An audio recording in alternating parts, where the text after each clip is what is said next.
Tonight, our special transmission as the Israeli Prime Minister stands before a digital map of Israel, excluding the West Bank during a news conference. Assalamu alaikum and good evening. This is Muslim News Canada on Muslim Network TV. I'm Elia Batul.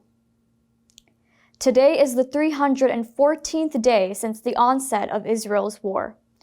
Israeli strikes have killed 42 Palestinians in the past 24 hours in the Gaza Strip and the West Bank. 107 have been injured. Israeli attacks have targeted a home in the Nusayrat camp, killing at least one civilian.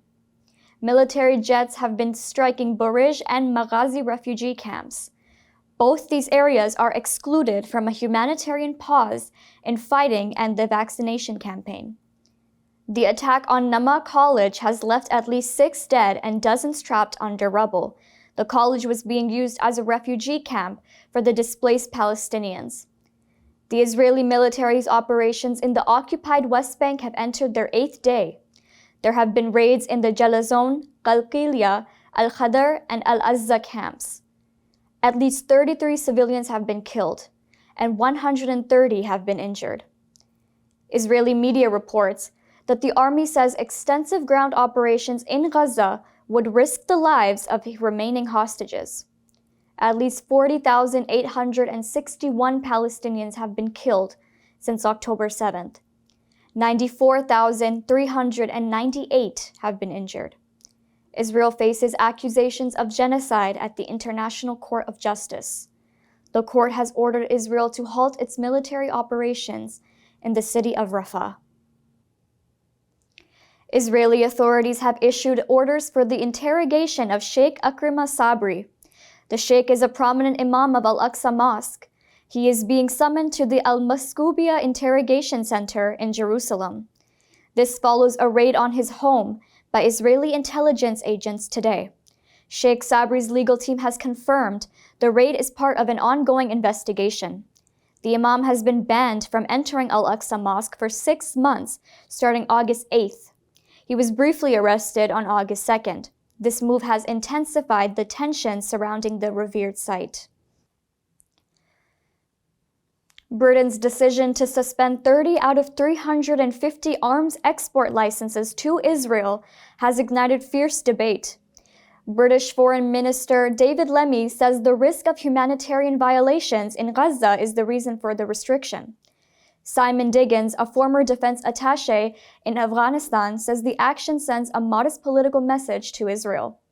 Israeli Prime Minister Benjamin Netanyahu says the move by the British government is shameful and would embolden Hamas.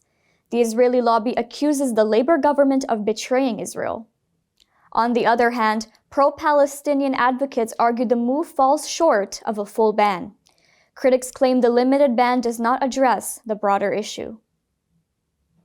Israeli Prime Minister Benjamin Netanyahu is under fire after unveiling a map that does not include the occupied West Bank.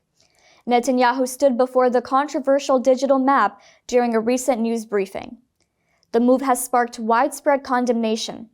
Palestinian Foreign Ministry calls it a blatant display of Israel's colonial and racist agenda and a violation of international law. Critics say the map is a part of a broader attempt to erase Palestinian identity and territory. Free Palestinian Voices argued this move aligns with the genocidal agenda. Recently, the International Court of Justice has deemed Israel's occupation of Palestinian territories unlawful. A reserve Israeli soldier has been arrested for attempting to murder a Palestinian in Tel Aviv. A joint statement by police and Shin Bet says the 34-year-old soldier was driven by racist intent. The suspect was armed with his service weapon. He targeted an Arab passerby at Hamasila Park. The suspect forced the victim to sit and interrogated him at gunpoint. Then the suspect tried to shoot him, but was thwarted when the victim escaped. The suspect continued searching for Arabs before returning home. The victim later reported the incident. The suspect was arrested on August 15th. Despite claiming he fired a deterrence shot, evidence suggested otherwise. Prosecutors have filed a statement, and an indictment is expected soon. Turkiye has arrested Kosovan national Liridon Reshepi, who is suspected of being a key Mossad financier. The Turkish National Intelligence Organization has detained Reshepi. Istanbul police and Turkish intelligence apprehended the suspect after discovering he facilitated payments to Mossad operatives. Reshepi allegedly used Western Union to funnel money and crypto to Mossad agents in Turkiye and Syria. Turkish authorities say he was supporting various intelligence agencies, including drone surveillance and psychological operations. This arrest comes amid strained relations between Turkiye and Israel following Israel's Gaza invasion. Turkiye is increasingly targeting suspected Israeli intelligence networks in the country.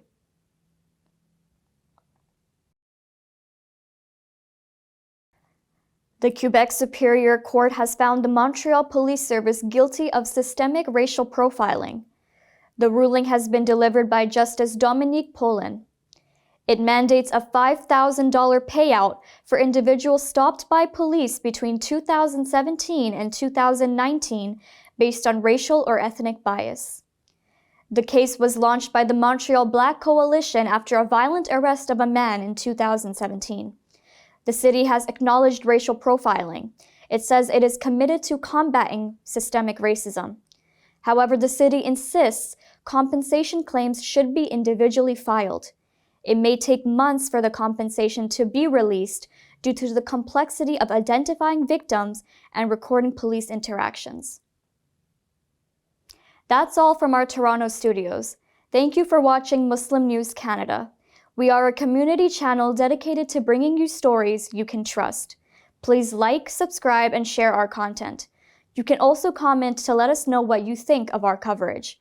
You can donate now by visiting muslimnetwork.tv/donate. For more content, keep watching Muslim Network TV.